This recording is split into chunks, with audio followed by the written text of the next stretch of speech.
I get a lot of questions about solar pool heaters. Um, do we do them? How does it work? And I got a great opportunity right now to talk a little bit about it. No, we don't do solar pool heaters. Ultimately, solar pool heaters are not photovoltaic, so there's no electricity involved. Ultimately, it's just a setup of plumbing, right? And so on a solar, on a house that has solar pool heating, all it is there's a pump that's going to take the pool water, and it's going to take it, it's going to send it up to the roof, and then trickle through some plumbing, and obviously heat up the water while it's on the roof.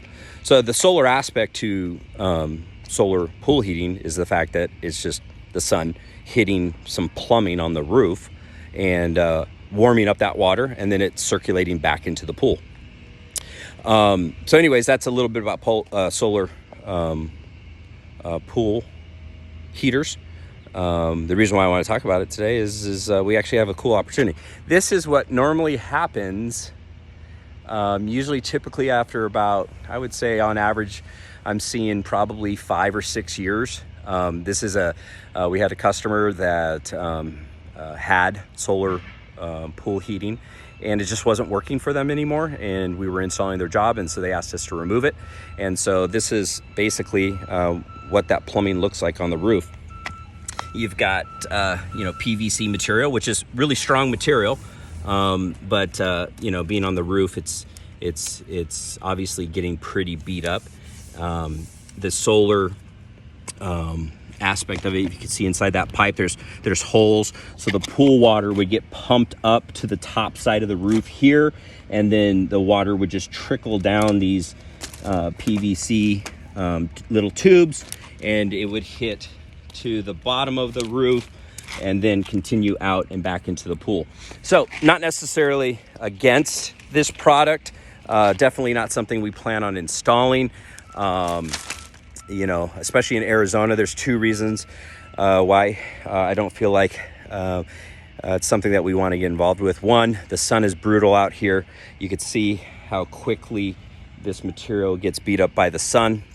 And then 2, if we get freezes in Arizona, not very regularly, but because of the fact they're not very regular, it's not on the top of our mind. And with that said, you could imagine if this system is on the roof and it's pressurized and it's full of water, if that homeowner doesn't forget to empty out that system on a freeze, although this is pretty robust material, if the water freezes, this is going to burst. Water, when it freezes, expands. This material will burst, and in my experience, a majority of homeowners that have this, and it's just no longer working for them. Ultimately, what has happened is there was a freeze, the material burst, and they just stopped using it. They stopped filtering water up onto the roof. The other thing is, on average, homeowners get probably a month or 2 of extra swimming with this product, which is great. But when you're talking about valuable roof space as it relates to solar that actually generates electricity, homeowners usually opt to have this product removed so that we can put solar on their roof. Anyways, thanks.